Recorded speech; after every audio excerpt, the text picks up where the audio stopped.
दिवंगत गोपीनाथ मुंडे यांच्या संदर्भातली आज त्यांचा 11वा स्मृतिदिन आहे आणि गोपीनाथ गडावर मुंडे बंधू भगिनी आज या निमित्तानं एकत्रित दिसणार आहेत।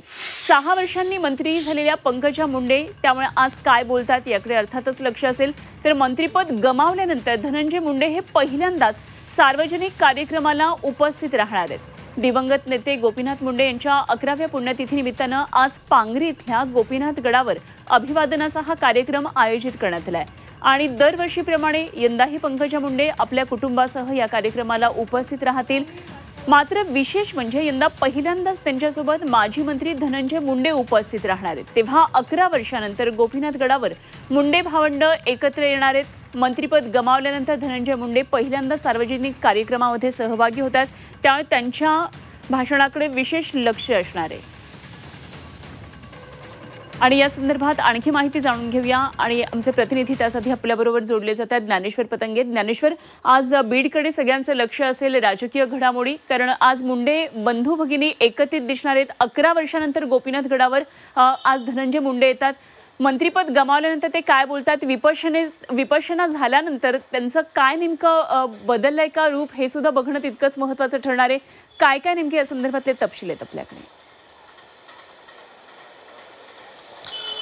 अनुपमा, आज लोकनेते स्वर्गीय गोपीनाथ मुंडे यांचा 11वा स्मृतिदिन आहे आणि त्यानिमित्त भगवान गोपीनाथ गडावर वेगवेगळे कार्यक्रमांचं आयोजन केलेलं आहे। पंकजा मुंडे आणि एकंदरीत मुंडे कुटुंबीय आज गोपीनाथ गडावर जाऊन गोपीनाथ मुंडे यांच्या समाधीचं दर्शन घेणार आहेत। त्या ठिकाणी वेगवेगळे आध्यात्मिक आणि धार्मिक कार्यक्रम सुद्धा असणार आहेत। राज्यभरातून गोपीनाथ मुंडे यांचा जो चाहता वर्ग आहे तो मोठ्या संख्येनं दरवर्षीप्रमाणे यंदाही या ठिकाणी दाखल होणार आहे। मात्र यंदाचा हा जो कार्यक्रम आहे तो थोडासा वेगळा आहे मुंडे कुटुंबियांसाठी, तसा तो आनंदाचा वेगळ्या अर्थानं कार्यक्रम म्हणावा लागेल, कारण आज 11 वर्षानंतर तब्बल 11 वर्षानंतर पंकजा मुंडे आणि धनंजय मुंडे हे एकत्रित या कार्यक्रमाला येणार आहेत आणि त्याचं निमित्त सुद्धा तसं आहे की स्वर्गीय गोपीनाथ मुंडे यांचा स्मृतिदिनानिमित्त ते खरं तर एकत्र येत आहेत।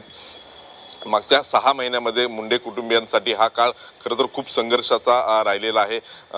पंकजा मुंडे यांचा लोकसभेमध्ये पराभव झाला आणि त्या काळामध्ये धनंजय मुंडे आणि पंकजा मुंडेंना जी साथ दिली ती खरंच एका भावानं बहिणीसाठी दिलेली ही साथ वाखाणण्याजोगीच होती। मागच्या काळामध्ये त्यांच्यामध्ये जे दुरावलेले संबंध होते ते मागच्या वर्षभरापासून कुठंतरी आता ते मुंडे कुटुंब एकत्र येत आहे अशी परिस्थिती आहे आणि मागच्या संतोष देशमुख हत्या प्रकरणानंतर त्यानंतर धनंजय मुंडे अडचणीत आले आणि धनंजय मुंडे अडचणीत आल्यानंतर पंकजा मुंडे यांनी त्यांना चांगली साथ दिली, त्यांना मानसिक आधार दिला।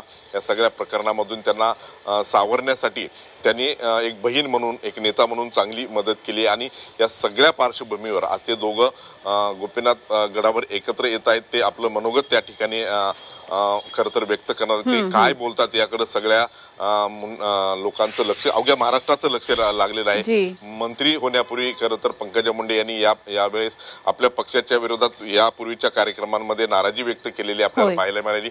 मात्र यंदा त्या मंत्री आहेत आणि त्या पार्श्वभूमीवर हा कार्यक्रम होते, त्यामुळे ते काय बोलता आहेत, काय संबोधित करतायत, त्यांची भूमिका पुढची काय असणार आहे हे त्यांच्या चाहत्या वर्गांना सांगणार आहे। आणि सगळ्यात महत्त्वाचं म्हणजे मंत्रिपदाचा राजीनामा दिल्यानंतर धनंजय मुंडे आज पहिल्यांदाच एक सार्वत्रिक कार्यक्रमाला संबोधित करतायत आणि ते आपली विचार किंवा आपली भावना या ठिकाणी जरूर या सर्व कार्यक्रमाकडे आपण लक्ष ठेवून राहूया। काय नेमके भाषणांमध्ये मुद्दे येतात हे बघणं खूप महत्त्वाचं ठरणार आहे। धन्यवाद ज्ञानेश्वर दिलेल्या सगळ्या सविस्तर तपशिलांसाठी।